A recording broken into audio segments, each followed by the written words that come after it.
Let's talk about that feeling, of being caught in a loop. I think you know the one I'm talking about, that habit or distraction that started out as a little comfort, but now it feels more like a requirement. If you've ever felt like you're just stuck on a cycle you can't seem to break, well, you're in exactly the right place to find a way out. It really does feel like running on a treadmill, doesn't it? You're putting in all this effort, but you're not actually going anywhere.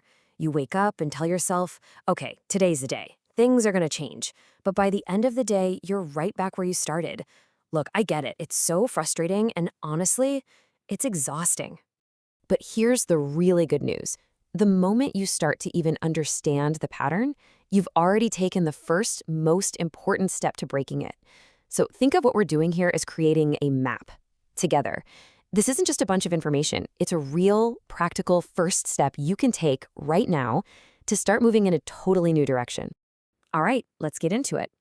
Before we can change anything, we really have to understand what we're up against. So, what is this feeling of being stuck really all about?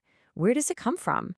On a really basic level, this is all about your brain's reward system. See, when you do something that feels good, like scrolling through social media or playing a game, your brain releases this feel-good chemical called dopamine. And it feels great, right? So your brain goes, hey, that was awesome, let's do that again.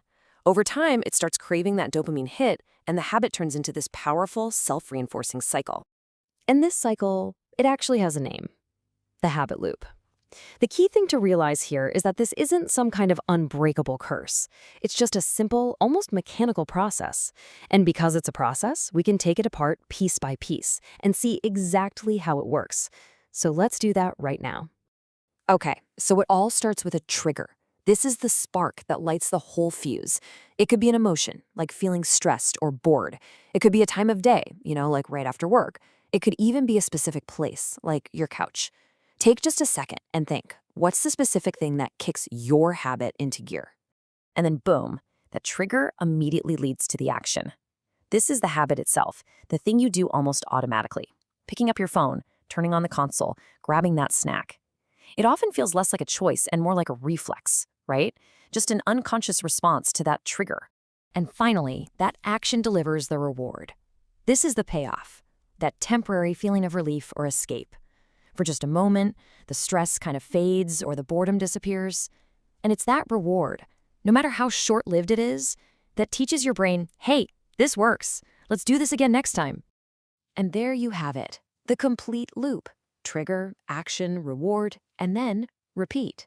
And every single time you go through this cycle, that connection in your brain gets a little bit stronger. It's like forging a chain, one link at a time. And that's why it can feel so incredibly difficult to break free.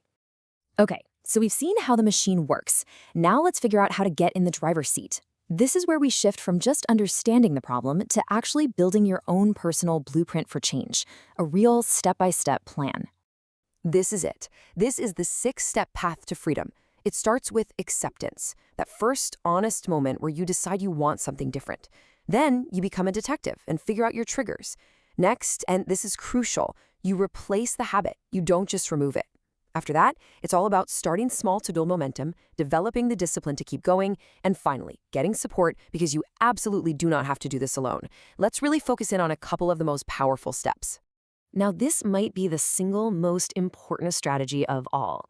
If you just try to remove a bad habit, you create a void, an empty space, and your brain hates a void. It's going to rush to fill it, and usually it fills it with the same old habit. The key is to replace it. Have a new positive action ready to go the moment that trigger hits.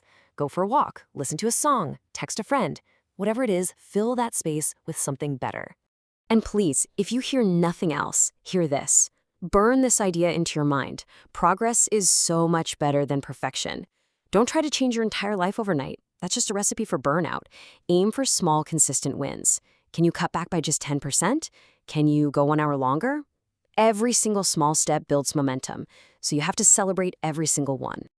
Now, let's be real about this whole process. There are going to be days when you stumble. You're going to fall back into the old pattern. And when that happens, I really need you to hear this. It is not a failure. It is a normal, completely expected part of the journey. Let that sink in. A relapse doesn't wipe out your progress. You know what it does? It gives you data. It shows you which triggers are still super powerful and what situations are tough for you. It's proof that you're in the ring actually fighting for a change. What matters isn't that you got knocked down, it's that you choose to get back up. So let's bring all this together. Because this journey, with all of its steps and all of its stumbles, is ultimately about one incredibly powerful thing: reclaiming your choice, your time, and your energy. It's about taking your life back. Remember this: a habit is something you have, it is not who you are. It does not define your character or your potential. What defines you are your choices. The choice to try again, the choice to replace a negative with a positive, the choice to take one tiny step today. That is who you are, and every single one of those steps leads you toward freedom. So I'll just leave you with this one question. Forget about next month or next year. Let's just think about right now. Based on this map we've laid out, what is the one small, totally manageable step you can take today to start breaking your cycle? Because you are so worth it. Just start there.